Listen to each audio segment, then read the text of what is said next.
एक महिला जो शादी के बाद विदा होकर अपने ससुराल पहुंचती है, वो अपने पति के साथ बहुत खुश थी। वो दोनों एक दूसरे को बहुत प्यार करते थे। ज़िंदगी हंसी खुशी चली रही थी कि फिर अचानक उसके पति की मौत हो जाती है। जिस महिला की ज़िंदगी में खुशियाँ थीं, उसी महिला की ज़िंदगी में मातम का ज़हर घुल जाता है और फिर वो एक विधवा की ज़िंदगी जीने लगती है। शादी के बाद वो जितना खुश थी, उतना ही गम अब उसकी ज़िंदगी में आ चुका था। लेकिन वो कहते हैं ना, धीरे धीरे ज़िंदगी में अपना वो दर्द का जो गम था उसे पी रही थी, ज़िंदगी जी रही थी। ऐसे ही उसकी ज़िंदगी का हाल था। पूरे गांव में लोग उससे सहानुभूति भी रखते थे, सिंपैथी भी रखते थे। महिला की उम्र काफ़ी कम थी, वो खूबसूरत थी। ज़्यादा गांव के कई लोगों की बुरी नज़रें भी उस पर थीं, जिसके बारे में वो महिला जान चुकी थी। इसी बीच उस महिला का कत्ल कर दिया जाता है। महिला का कत्ल गला रेत कर किया गया था किसी धारदार हथियार से। रिहायशी इलाके में कत्ल हुआ था। गांव वालों का भी गुस्सा फूट पड़ा। इलाकाई लोग उस महिला के घर के बाहर इकट्ठा हो गए और हंगामा करने लगे। सभी अपना गुस्सा और नाराज़गी जाहिर कर रहे थे। रिहायशी इलाके में कत्ल था, लिहाजा कुछ देर में पुलिस भी मौका वारदात पर पहुंच जाती है। लाश को कब्जे में लेकर पोस्टमार्टम के लिए भेज दिया जाता है। वो कहता है ना कि यूपी पुलिस चाह जाए तो कब्र से निकाल कर मुर्दों की गवाही करा ले, और कातिल तो फिलहाल जिंदा ही घूम रहे थे। पुलिस ने अपनी तफ्तीश शुरू की और सारी चीज़ें हो गई। लाश को कब्जे में लेकर पोस्टमार्टम के लिए रवाना कर दिया गया। लेकिन रिहायशी इलाके में कत्ल के बाद से जिस तरह लोगों का गुस्सा फूटा था, लोग आक्रोशित थे, उससे जिला प्रशासन में कहीं ना कहीं हड़कंप मच गया। अब जिला प्रशासन में हड़कंप मचा, हलचल, हर तरफ हलचल शुरू हो गई। तो इस बात की खबर लखनऊ में 500 मतलब ग्रेटर नोएडा से 500 किलोमीटर दूर लखनऊ में भी सीएम योगी तक इसकी जानकारी पहुंच जाती है। सीएम योगी खुद इस मामले को बहुत संजीदगी से लेते हैं और अधिकारियों को जल्द से जल्द कातिल की गिरफ्तारी करते हुए मामले का खुलासा करने की निर्देश जारी कर दिए जाते हैं। साथ ही शांति व्यवस्था बनाए रखने के सख्त निर्देश दिए जाते हैं। इसके बाद पुलिस पूरी तरह से अपनी उसमें जुट जाती है, अपनी कार्रवाई में जुट जाती है। लिहाजा पुलिस अपने सारे घोड़े दौड़ाकर आखिरकार कुछ घंटों में ही एक नौजवान को गिरफ्तार कर लेती है और मामले का खुलासा कर दिया जाता है। लेकिन इस मामले का खुलासे के साथ इस कत्ल का इल्ज़ाम जिस नौजवान पर लगता है, उसके बारे में जानकर हर कोई हैरान रह गया। क्योंकि जितना ये कातिल का रिश्ता चौंकाने वाला था, उससे कहीं ज़्यादा चौंकाने वाली थी उस कत्ल की वजह जिसके लिए नरगिस को मौत के घाट उतारा गया था। नमस्कार, आदाब, सत श्री अकाल। मैं हूं मोहम्मद आसिफ दुलार और आप देखना शुरू कर चुके हैं हमारी ख़ास पेशकश केस डायरी विद आसिफ दुलार। अगर आपने अब तक हमारे चैनल को सब्सक्राइब नहीं किया है तो इसे सब्सक्राइब कर लें, ताकि इस तरह की हर सच्ची घटना सबसे पहले आप तक पहुँचे और आप भी अलर्ट रह सकें। अब हमारा फेसबुक पेज भी है इसी नाम से, केस डायरी विद आसिफ दुलार के नाम से, और इंस्टाग्राम पर भी हमारा पेज है, आप उसको भी फॉलो कर सकते हैं, ताकि आप भी अलर्ट रहें, आपको भी इस तरह की जानकारियाँ, इस तरह की खबरें मिलती रहें और आप ख़ुद को महफूज रख सकें। दोस्तों, क्या आप सोच सकते हैं कि एक रिश्ता जो सुरक्षा और सम्मान का प्रतीक माना जाता है, वो ही रिश्ता कातिल बन जाए। ये बात और ये वारदात दोनों ही 16-17 नवंबर साल 2024 की दरमियानी रात का मामला है। रात 1 बजे जब नरगिस का कत्ल उसके ही घर में कर दिया जाता है, नरगिस की लाश उसके ही घर से मिलती है। कत्ल महिला की गला रेत कर की गई थी। दरअसल नरगिस 32 साल की थी, जो कि ग्रेटर नोएडा के कलौदा गांव में रहती थी। नरगिस के पति की मौत हो चुकी थी और वो एक विधवा की ज़िंदगी जी रही थी। उनकी ज़िंदगी में सिर्फ तकलीफ़ें ही बची थी, जिनके सहारे धीरे धीरे ज़िंदगी चल रही थी। नरगिस की मौत की खबर जैसे ही पूरे गांव में लगती है और उनके परिवार को मिलती है, तो परिवार में कोहराम मच जाता है। सभी लोग मौका वारदात पर पहुंचते हैं। परिवार का रो रो कर बुरा हाल था। हर कोई एक दूसरे को दिलासा दे रहा था, लेकिन कोई भी दिलासा उसके परिवार की तकलीफ़ को नहीं कम कर पा रहा था।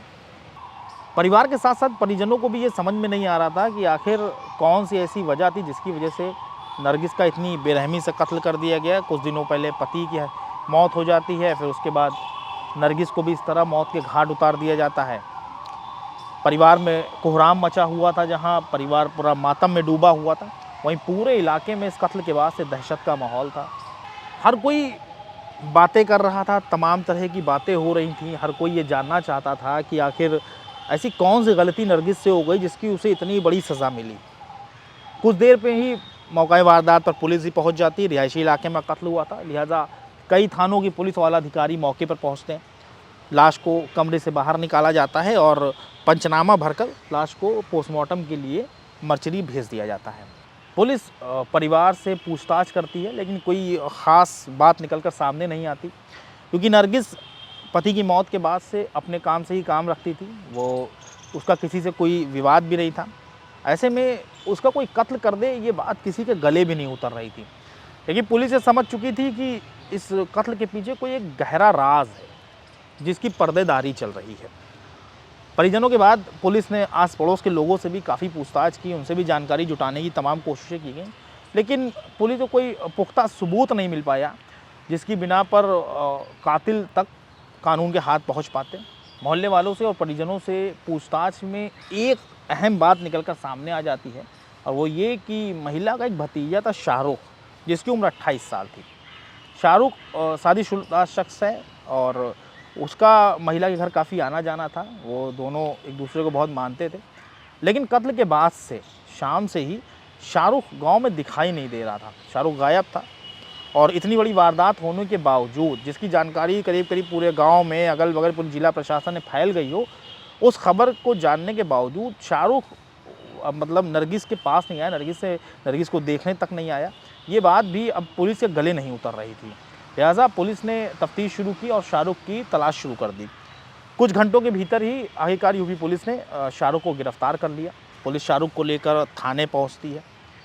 जिस वक्त शाहरुख को गिरफ्तार किया जाता है, उस वक्त उसका जो रिएक्शन था, वो मतलब हिरासत में पुलिस लेती है शुरुआत में, तो हिरासत के दौरान वो परेशान तो था, लेकिन उसके जो हाव भाव थे उससे ये महसूस हो रहा था कि शाहरुख को किसी ने बहुत बुरी तरह से ठगा है। शाहरुख बहुत हताश, निराश और बहुत हारा हुआ महसूस कर रहा था। ऐसा लग रहा था कि जैसे शाहरुख के साथ कोई बहुत बड़ा धोखा हुआ है। पुलिस अपनी पूछताछ शुरू करती है और कुछ देर की पूछताछ में ही शाहरुख सारे राज बेपर्दा कर देता है। पुलिसिया पूछताछ में शाहरुख ने अपने जुर्म का इकबाल कर लिया।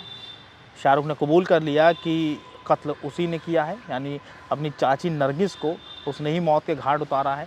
लेकिन अभी भी पुलिस के सामने बहुत बड़ा चैलेंज था। पुलिस ने कातिल को गिरफ्तार कर लिया था, कातिल पुलिस के सामने था शाहरुख की शक्ल में, लेकिन पुलिस के सामने एक सबसे बड़ा और सबसे अहम सवाल ये था कि आखिर जब सब कुछ ठीक चल रहा था, दोनों एक दूसरे को काफ़ी मानते भी थे, तो भला शाहरुख जो था अपनी चाची का कातिल क्यों बन गया? इस सवाल का जवाब जो था पुलिस के लिए सबसे अहम था और ये जानना बहुत ज़रूरी था। लिहाजा कुछ देर की पूछताछ में शाहरुख ने एक एक करके हर रात से खुद ब खुद पर्दा उठा दिया। शाहरुख ने बताया कि वो और उसकी चाची नरगिस एक दूसरे को बहुत प्यार करते थे। 3-4 साल से उन दोनों के बीच रिश्ते थे। शाहरुख जिस रिश्ते को प्यार का नाम दे रहा था, दरअसल समाज और कानून की नज़र में उन रिश्तों को नाजायज़ माना जाता है। शाहरुख और जो नरगिस थी, उन दोनों के बीच जो अवैध संबंध थे। अब जैसे जैसे पुलिस सवाल करती जा रही थी, वैसे वैसे शाहरुख हर रात से पर्दे खुद ब खुद उतारता जा रहा था। शाहरुख ने बताया कि वो अपनी चाची को बहुत प्यार करता था। 3-4 सालों से उन दोनों के बीच रिश्ता चल रहा था। शाहरुख ने बताया कि चाचा की मौत के बाद वो अक्सर नरगिस के बुलाने पर घर जाता था और उसके लिए काम कर दिया करता था। नरगिस जब कभी भी उसे बुला लेती किसी काम के लिए, तो वो अपना काम धंधा छोड़कर सीधे नरगिस के घर पहुंच जाता था। इसी दौरान चाची नरगिस और ये शाहरुख दोनों एक दूसरे के करीब आने लगते हैं। दोनों के बीच इतनी करीबियाँ, इतनी नज़दीकियाँ बढ़ जाती हैं कि ये दोनों एक दूसरे से जिस्मानी रिश्ते बनाने लगते हैं। शाहरुख अपनी चाची से शादी करना चाहता था, लेकिन परिवार और लोक लाज की डर से वो ऐसा कर नहीं पा रहा था। जैसे तैसे उन दोनों के रिश्ते को 3 से 4 साल का वक्त गुजर गया। शाहरुख नरगिस से बिना शादी के ही, बिल्कुल शाहरुख और नरगिस की शादी तो नहीं हुई थी, वो दोनों शादी तो नहीं कर पाए, लेकिन वो दोनों एकदम पति पत्नी की तरह ही रहते थे। शाहरुख का रिश्ता समाज और परिवार से छुप कर धीरे धीरे परवान चढ़ रहा था। लेकिन वो कहते हैं ना, इश्क और मुश्क छुपाए नहीं छिपता है, और ये तो नाजायज़ रिश्ता था। ये तो समझिए कि ये तो समाज में चिल्ला चिल्ला कर गवाही देता है। शाहरुख के रिश्ते के बारे में आखिरकार शाहरुख के परिवार को पता चल गया, जिसे लेकर शाहरुख के परिवार में कई बार झगड़ा भी हुआ। शाहरुख शादीशुदा था, शाहरुख की पत्नी उन दोनों के रिश्ते के बारे में जानती थी और लगातार विरोध कर रही थी, लेकिन शाहरुख किसी भी हाल में नरगिस को छोड़ने को तैयार नहीं था। शाहरुख को नरगिस पर अपने से ज़्यादा भरोसा था। शाहरुख को हमेशा लगता था कि कोई उसका साथ दे ना दे, नरगिस ज़रूर देगी, लेकिन शाहरुख को ये नहीं पता था कि उसके इसी भरोसे, इसी विश्वास के साथ नरगिस विश्वासघात करेगी। एक दिन शाहरुख को अचानक खबर मिलती है कि नरगिस के रिश्ते गांव में ही रहने वाले एक दूसरे शख्स से जुड़ गए हैं। इस बात की जानकारी शाहरुख को मिलती है, यानी नरगिस का जो चक्कर था वो गांव में ही रहने वाले किसी और दूसरे शख्स से हो जाते हैं और उन दोनों के बीच भी नाजायज़ संबंध बन जाते हैं। इस बात की जानकारी जैसे शाहरुख को होती है, शाहरुख नरगिस के घर पहुंच जाता है और दोनों में जमकर झगड़ा होता है। शाहरुख नरगिस को उस आदमी से दूर रहने के लिए तमाम हिदायत देता है, समझाता भी है, डराता भी है, बहलाता फुसलाता भी, हर तमाम कोशिश करता है, लेकिन नरगिस जो थी उस शख्स से, उस गांव वाले दूसरे शख्स से रिश्ता ख़त्म करने को बिल्कुल तैयार नहीं थी। नरगिस ने उस शख्स से रिश्ता ख़त्म करने के लिए साफ इनकार कर दिया। नरगिस का इनकार शाहरुख के लिए बेवफाई जैसा लगने लगा। शाहरुख को लगा कि जैसे नरगिस ने उसके साथ बेवफाई कर दी है। नरगिस और इस बेवफाई के बाद से, मतलब नरगिस की जो बेवफाई शाहरुख को मिली, उसके बाद से शाहरुख कहीं ना कहीं अंदर ही अंदर घुटने लगा। फिर वो हुआ जिसके बारे में कभी किसी ने ख्वाब में भी नहीं सोचा था। नरगिस ने तो बिल्कुल ही नहीं सोचा होगा। 16-17 की दरमियानी रात थी। रात करीब 1 बजे शाहरुख गुस्से में आग बबूला होकर नरगिस के घर पहुंचता है। वो नरगिस को समझाना शुरू करता है कि तुम उस शख्स से रिश्ता ख़त्म कर लो, लेकिन नरगिस मानने को तैयार नहीं थी, जिसे लेकर नरगिस और शाहरुख के बीच झगड़ा शुरू हो जाता है और झगड़ा इस कदर बढ़ता है कि शाहरुख नरगिस को दबोच लेता है। इसमें सबसे ख़ास बात ये भी थी कि नरगिस चाह कर भी चिल्ला नहीं सकती थी।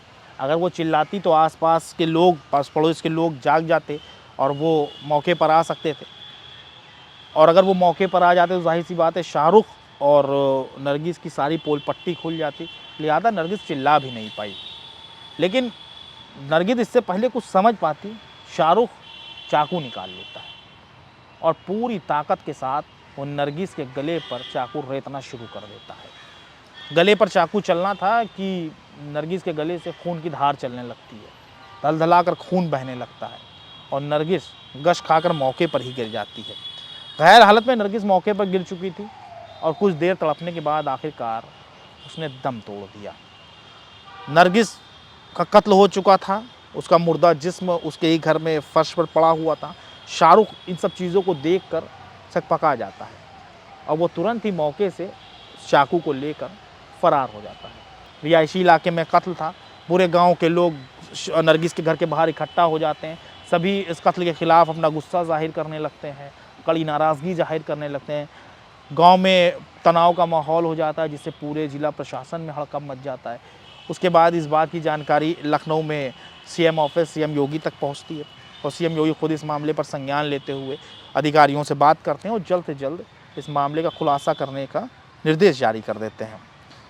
कुछ देर में ही पुलिस भी अपने सारे घोड़े खोल देती है और तफ्तीश करते हुए आखिरकार शाहरुख को गिरफ्तार करते हुए पुलिस ने मामले का खुलासा कर दिया।